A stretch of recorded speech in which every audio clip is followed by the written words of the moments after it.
Hey everybody, I'm JJ, you're watching Reality Survival. And so today we're going to talk about the bare naked truth of Grindstone Ministries. So I took some food and supplies down to their operating location down in Benton, Kentucky.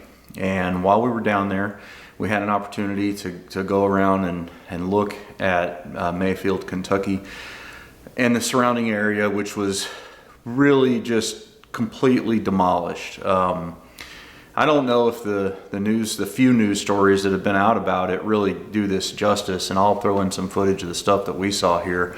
But I'll be honest with you, the footage that I got probably doesn't do it justice either. The amount of damage that's done in that place is catastrophic. I mean, it's crazy at how far this tornado stayed on the ground and just ripped through, these areas. And when I say it went through the middle of Mayfield, Kentucky, I mean it went right through the downtown. You'll see. I mean, it's the whole infrastructure of the town is in tatters. I mean, it's absolutely insane. And so the first thing that I would say to you is, no matter where you decide to donate or to help support these people, or if you do, then please, if you're thinking about it, it doesn't really matter how much you give, just give something if you can, because these people have had their lives literally, their houses literally turned upside down, and I try to put yourself, as you're watching this footage, try to put yourself in their shoes and what that would feel like, especially considering it's going to be Christmas here pretty soon. There is just an immense amount of suffering that's happening in this area. So if you can help out, man, I think that would be really, really cool.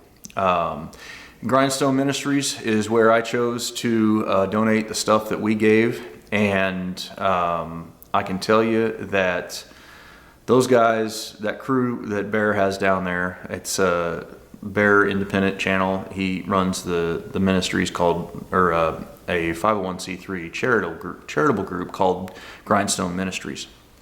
Their website is grindstoneministries.com. And, I'd never met Bear before.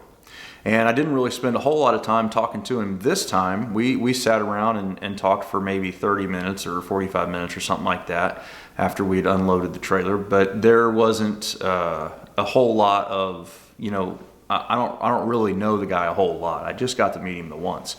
And part of the reason why we didn't get to speak very long when I was there is because he's working so hard.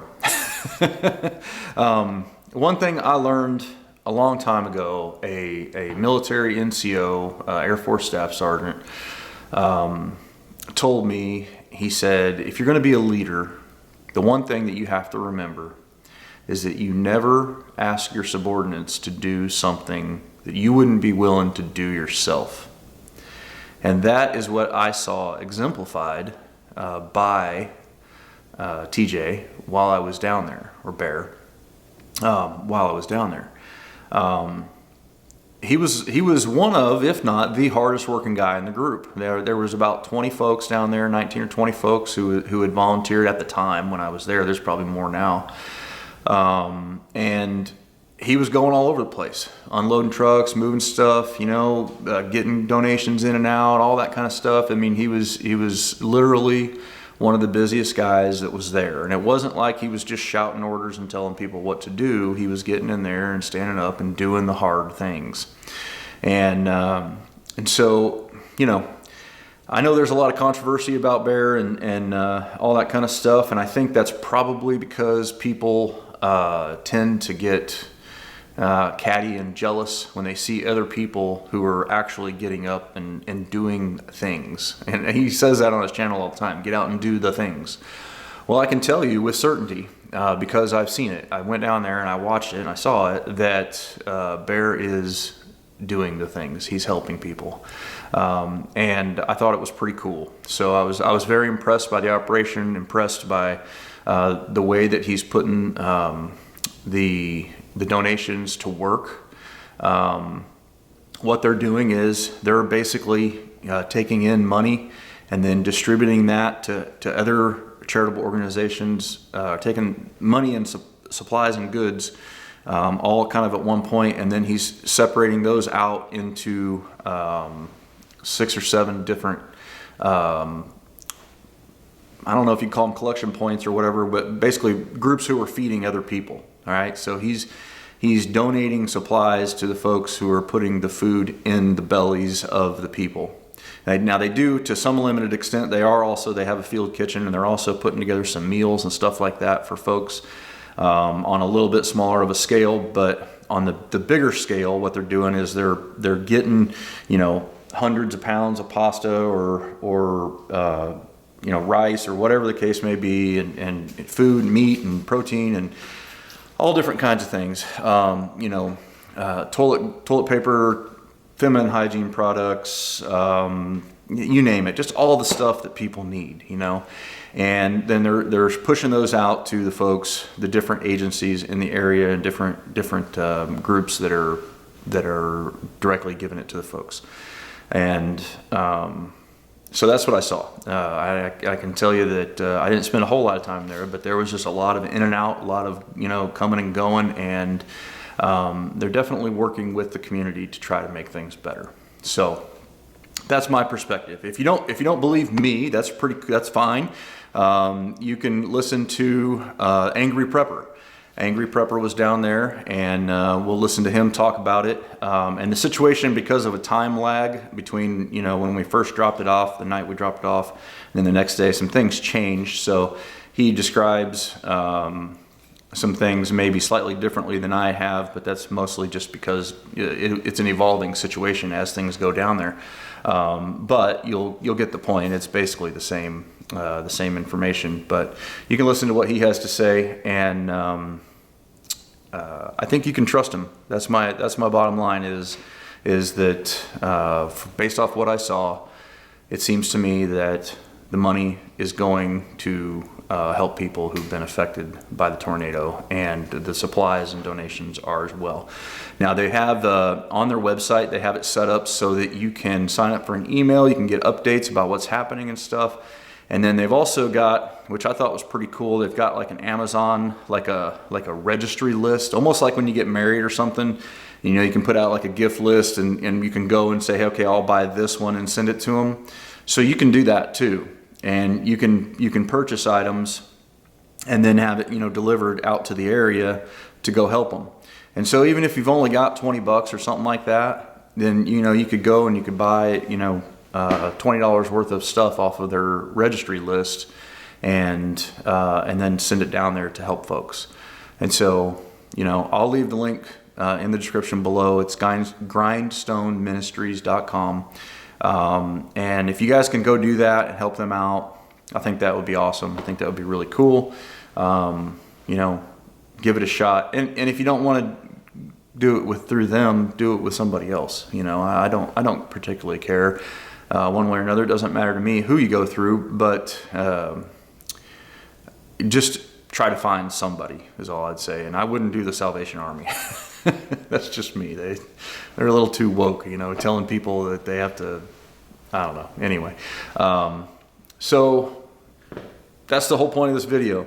Again, take a look at the footage and listen to what Angry Prepper has to say. And as you'll notice, Bear is not in this video. And the reason he's not in this video is because he was working. And I didn't want to ask him to stop working and stop doing what he was doing to get on the video. So that is why. But anyway, I hope you guys enjoy this, and I hope that you realize how blessed you are not to have lived in Mayfield, Kentucky, and been hit by that tornado, because they got hit hard. So anyway, guys, don't forget to live 6 P's. Proper prior preparation prevents poor performance. And in times like these, if you're a prepper, you can probably afford to help out if you've been taking care of your finances, you've been stocking up food and all that kind of stuff, and hopefully you can help these people out. That's part of why we prep. So we've got Angry Prepper here from YouTube. He's down here helping out. You want to give us an idea of what you guys got going here? So Grindstone Ministry is taking in donations now. They were feeding people, but they had an actual kitchen talk to them. So now they shifted responsibility to the kitchen. So what we're doing is the food that's being allocated here, we're going to move it to there when they need it, as they need it. They're also running out of room there because they're getting too many donations as well. So now we're taking this throughout the county, if you will, and looking at different donation sites and giving it to different spots. So basically, you guys are funneling out the food, and it's kind of like a drop point Right. here, and then you're funneling out to the kitchens and stuff that are giving it out and handing it to people. Right, and we're also taking in construction supplies as well. Okay. And heading over to a guy's house, probably 30 minutes from here, whose house is completely leveled. Oh wow. And so we're also helping out a couple of volunteer firefighters that also are in need, as their home was damaged and power is out. Cool. We're also going over there to help them out as well. Very cool. Very cool. What's the best way for folks to donate to the cause and all that kind of stuff? And what are you guys looking for mostly right now? Well, right now, we don't need water. Okay. we have way more water than we need. More food is appreciated. You can definitely go to Grindstone Ministries website. I don't know it offhand, sorry. I think it's grindstoneministries.org. I think. .org? I think. Okay, Yeah. Right. You go there and you can donate to them as well. Listen, for a lot of people that were complaining about, Bear and money, and he's not spending it on anything other than it needs to be spent on. Right. Right. And I'm a witness to that, and I'm watching it. And not that I came down here to watch. I came down here to help, but I'm watching what's going on. These guys are not, doing what people think they're doing with the money. Yeah. Right. No, I think it's impressive, the operation they got going here. I mean, you guys got what, 19 volunteers down here helping, I think. Right, 19 volunteers, more coming down. I've heard this week. And guys, I mean, listen. Bottom line is the donations that being given to Grindstone Ministry. That money also goes to other deployments, if you will, when Right. disasters happen throughout the country. So even though you donate, let's just say he gets an absorbent amount of 10, 13, 15 grand. Mm-hmm. He doesn't use most of it here. He takes that money, holds on to it, and for the next disaster, which they will be, he deploys out to Yeah. there. And we just had some more tornadoes hit in Iowa and Minnesota did? and all that stuff. Oh, Yeah. shit, I didn't know that. Yeah. Right, Yeah. and so again, this is where the money goes to. He's not having, coke parties or anything like that. Guys. All right, so just so you know, because I've been not arguing but bantering with people Yeah. about what's going on, and Yeah. I get the whole trust thing. It's a big problem with money and funding. I get Yeah. it, but that's not going on. Yeah. That's awesome. Thank you, sir. Appreciate it.